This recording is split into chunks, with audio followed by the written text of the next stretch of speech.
Panorama group, जो सोचता है वो करता है। आपके अपने सपनों का आशियाना।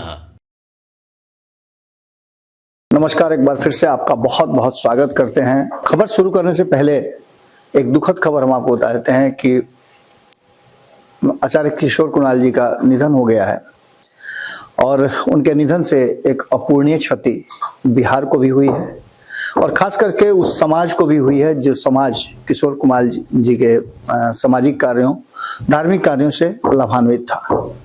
उनकी कमी तो पूरा नहीं की जा सकती है। हम भारत लाइव की तरफ से उन्हें श्रद्धांजलि देते हैं और परमपिता परमेश्वर से प्रार्थना करते हैं कि उन्हें अपने श्री चरणों में स्थान दे। आज जो खबर हम आपके सामने लेकर के आए हैं, इस खबर का सीधे सीधे संबंध बिहार की सियासत पर है और बिहार की सियासत पर जब इसका असर पड़ेगा तो निश्चित रूप से नीतीश कुमार का नाम इसमें जरूर जुड़ेगा, क्योंकि नीतीश कुमार बिहार के मुख्यमंत्री हैं और नीतीश कुमार आज दिल्ली रवाना हुए हैं। नीतीश कुमार के दिल्ली जाते ही अब ये चर्चा जोरों से शुरू हो चुकी है कि नीतीश कुमार दिल्ली गए हैं, इस्तीफा देंगे। किसको इस्तीफा देंगे भाई? नीतीश कुमार के इस्तीफा देने के लिए दिल्ली जाने की क्या जरूरत है? तो इसी बीच में एक और खबर आ रही है कि कांग्रेस के तरफ से पूरी तैयारी कर ली गई है नीतीश कुमार को मनाने की। तो उससे भी बड़ा कंफ्यूजन इस बात को लेकर के है, मीडिया में दिल्ली की खूब चल रहा है कि नीतीश कुमार जी के साथ एनडीए गठबंधन की आज शाम में 5 बजे बैठक है।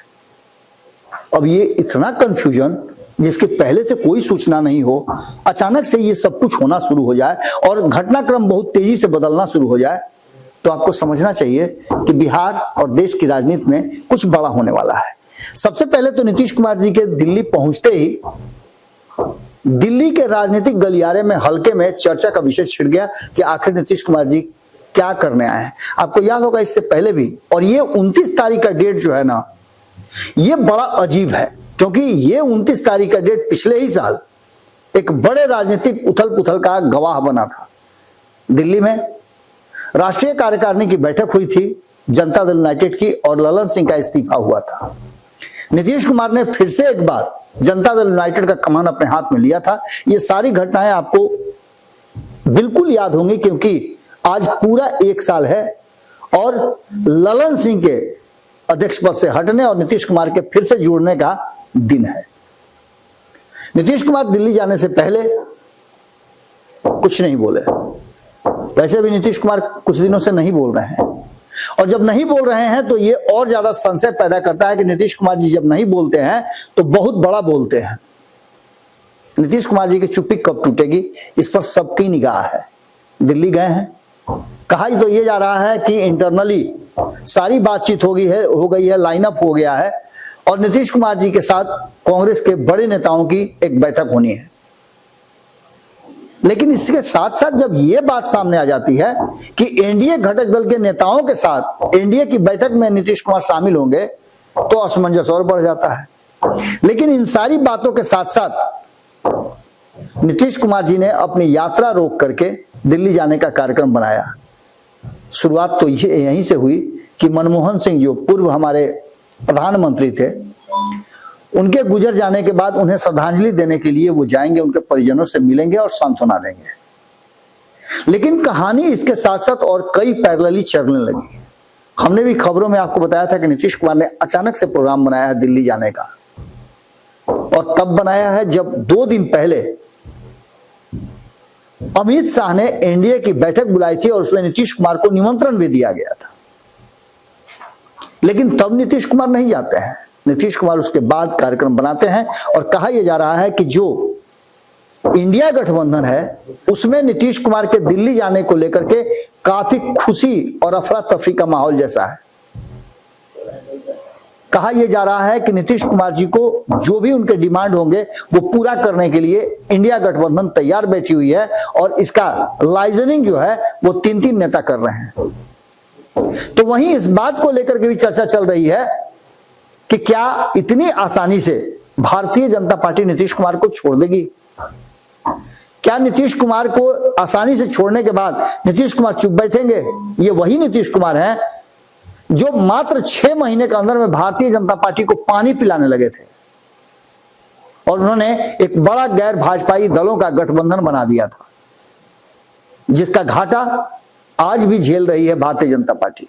हमने कल आपको एक खबर करके बताया था, जिस खबर में हमने बताया था कि भारतीय जनता पार्टी से नाराजगी उसके साथी दलों या विरोधियों की नहीं है, भारतीय जनता पार्टी से नाराज आरएसएस भी है। कहा तो यह जा रहा है कि आरएसएस बहुत बुरी तरह से नाराज है और आरएसएस भी चाहती है कि सत्ता परिवर्तन हो, लेकिन इस बात पर भरोसा कौन करेगा, इसका साक्ष्य कौन देगा? बिना साक्ष्य के ये सारी बातें कयासों के बाजार में दौड़ रही हैं।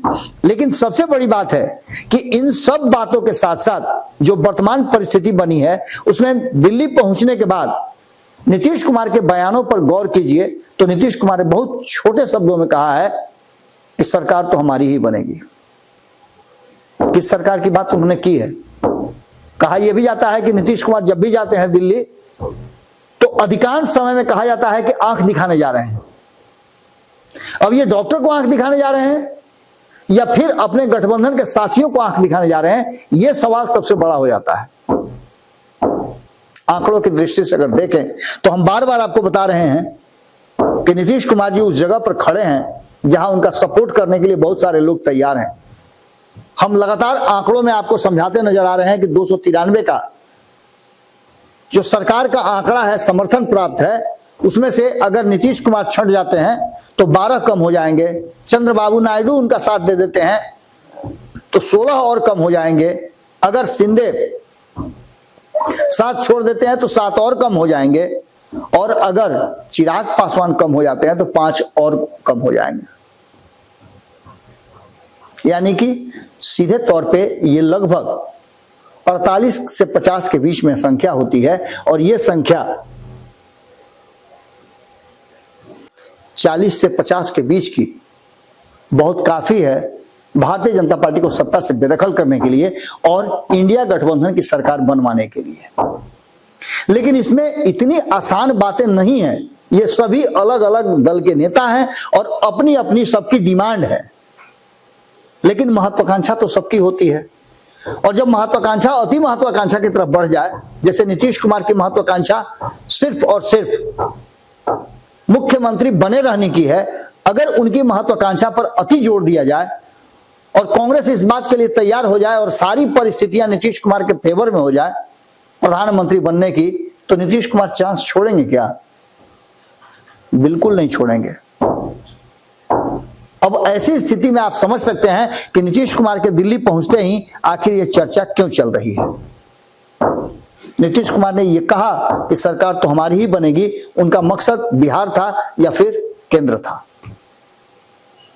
बात इतनी ही नहीं है, एक और चर्चा बहुत जबरदस्त चल रही है कि नीतीश कुमार पर भी दबाव है कि वो चुनावी साल में एक बार फिर से मंत्रिमंडल का विस्तार करें और बाकी के जो घटक दल हैं उनको आने वाले 6-7 महीने के लिए जोड़े।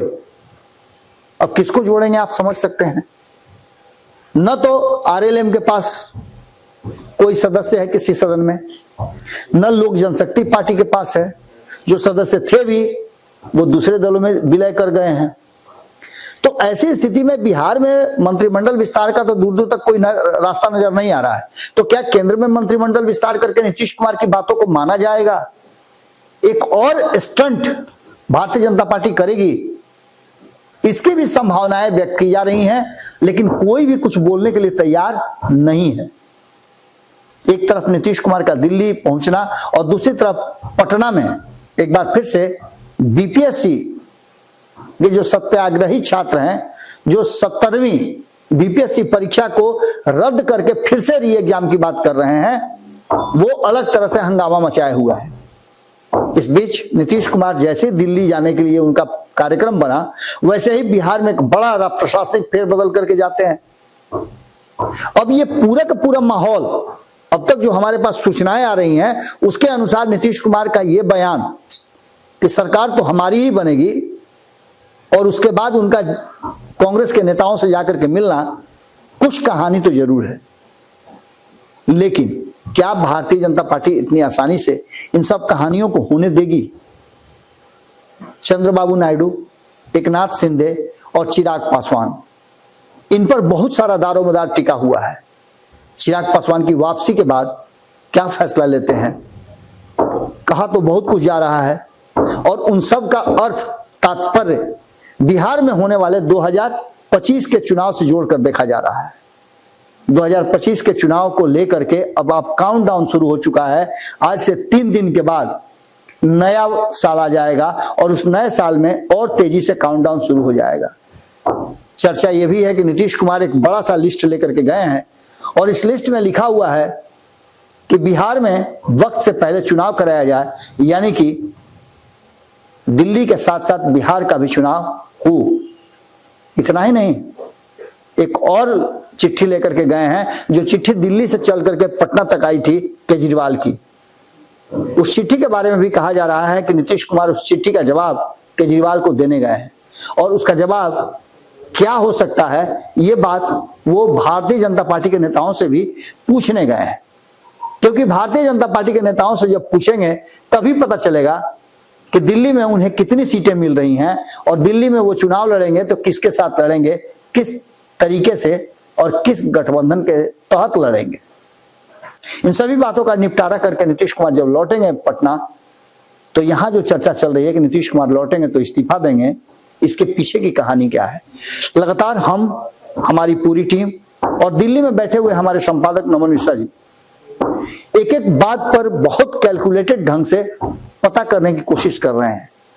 लगातार मॉनिटर कर रहे हैं होने वाली दिल्ली की हर छोटी बड़ी घटनाओं पर। आपने देखा होगा कि रात के 2-2, 3-3 बजे रात तक वो जग करके आपके साथ संवाद कर रहे हैं, आपके साथ विभिन्न मुद्दों पर बात कर रहे हैं। इसके पीछे का कारण भी यही है कि कहीं से कोई इनपुट निकल करके आए। मैंने उंगली किया, कई नेताओं को उंगली करके मैंने पूछने का कोशिश किया, उनके मुंह में जुबान डालने का कोशिश किया, फुल्हाने का कोशिश किया, लेकिन कोई भी भीतर की बात बताने के लिए तैयार नहीं है। लेकिन जो तथ्यों के आधार पर भीतर की बात है कि नीतीश कुमार को अगर ये कोई दावे के साथ कहता है कि वो इंडिया के साथ चुनाव लड़ेंगे, तो ये दावा कहीं ना कहीं झूठ साबित होगा।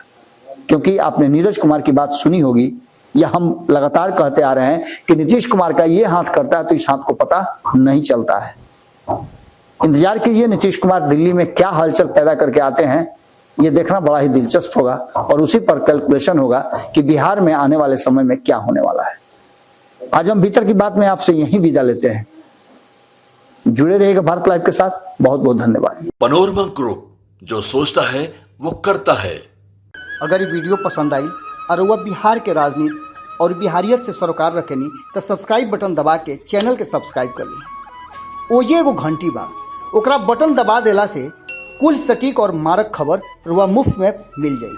अगर रुआ पत्रकारिता के हमनी के नया प्रयोग में सहयोग कर चाहतानी तो ज्वाइन बटन दबा दी। पेटीएम नंबर नोट कर ली 9386816700। धन्यवाद।